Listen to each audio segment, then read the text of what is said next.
Wow. Okay, I can't even believe we're at this point. After a long time, I brought the game rants back because there was nothing that bothered me for a while, but now there is, and I want to talk about it. Recently, I did a video about microtransactions in gaming, how pervasive they've become, but this is on a totally different level. And this is the patent that Activision filed for a microtransaction engine. Basically, it's not a complete gaming engine, but it's so complicated and hard to explain, but it's basically a system that would encourage microtransactions in games that already have them. And you might be thinking, oh gee, what's the big deal about that compared to what we already have now, all these microtransactions? Well, it goes further. It goes further than we've seen in the past. Basically, and a lot of this is going to come from the GameSpot article on it, but there were multiple articles on this topic, so I'll be sure to link to them in the description. But what this would do is, to quote the patent, the system may match a more expert or marquee player with a junior player to encourage the junior player to make game-related purchases of items possessed/used by the marquee player. A junior player may wish to emulate the marquee player by obtaining weapons or other items used by this player.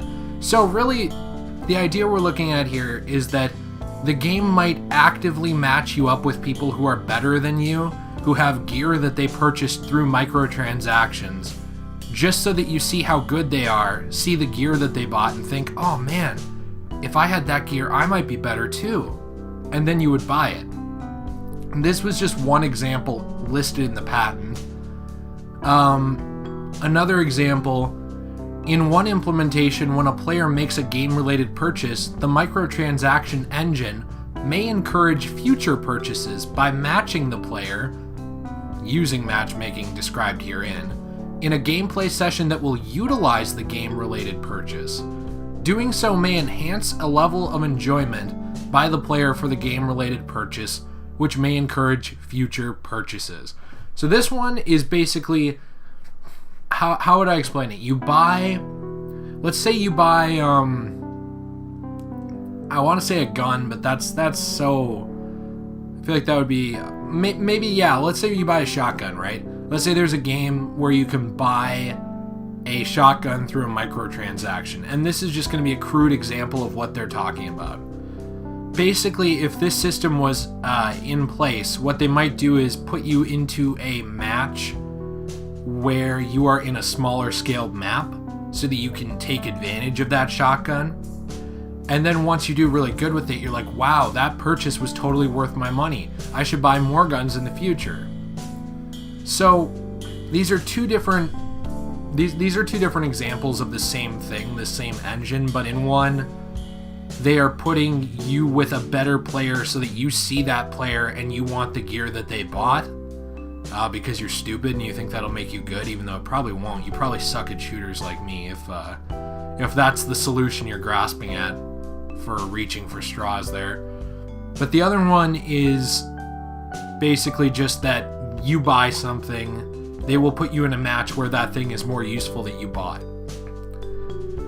And obviously, there's a lot of issues with this. One is that this could completely debalance whatever game we're talking about. If they just start, let's say you are naturally on a small map, right? Like, let's say you're playing Call of Duty. Oh man, I gotta find a small map that I can remember. Let's say you're on Rust from Modern Warfare 2. Let's say hypothetically Modern Warfare 2 gets remade. You're on Rust, and you ended up there just, by happenstance, and they throw a player into the lobby who has a super good gun for that tight quarters map, and they just kick your ass.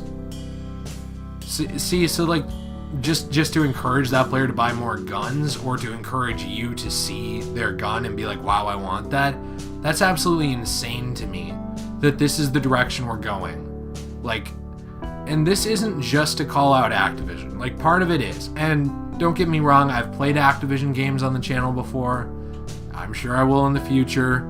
I can tell you for sure that if there's a game with this in it and that is disclosed, I don't want to buy that game. But the point of this isn't just to smash Activision on this one. This is just to show like how ridiculous things are getting in this industry.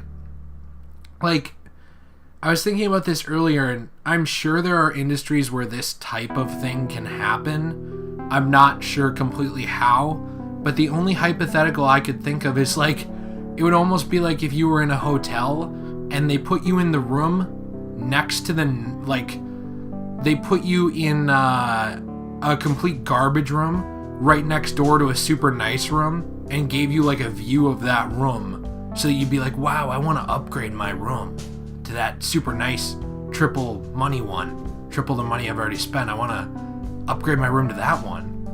You know, it's like, I can't think of a situation where this would not be seen as predatory. This type of business practice. It's just insane to me. And it's just so mind-boggling that this is the direction we've gone with games, and that it just seems like it's getting worse and worse every year. You know, at what point is it where like the only reprieve you'll have from this is playing indie games? Like, it's already getting there.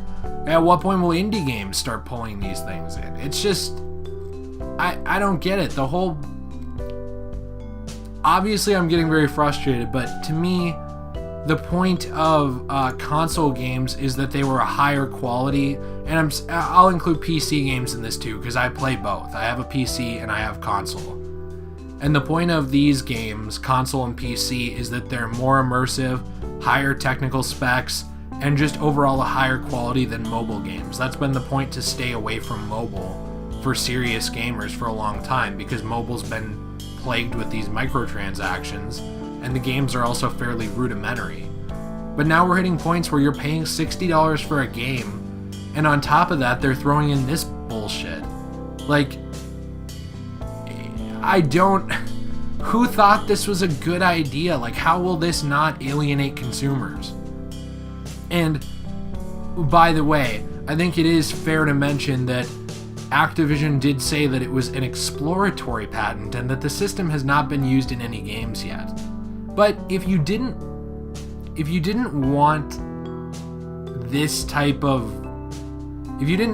want to go through with this type of thing, why would you file a patent for it? Activision is not a patent trolling company. It's not like they're one of those people who goes out and files 500 patents just to sue people. And yes, it was filed in 2015, but this is the type of thing that takes a long time to implement. So I'm just saying I wouldn't be surprised if we eventually see this in a game. I don't think we have any reason to disbelieve what they're saying about it not being in a game right now, but still, it's just incredibly disappointing to me to see, and I don't know. I don't know what else to say about it. Guys, I'd like your opinion on this type of thing below. What do you think could be done about this? Do you think it matters? You know, do you think a company should have to disclose if they put this type of thing in a game or not? Because personally, that's the one thing that I could see like really being a middle ground solution that would actually be pretty even-handed, is making someone disclose that this type of system is in play but not stopping them from using it. I don't know. I'm interested to hear your guys' thoughts, but these are mine. Anyway, guys, please comment down below. Let me know what you think. Like the video and subscribe for more content. And I'll be seeing you in the next one. Peace.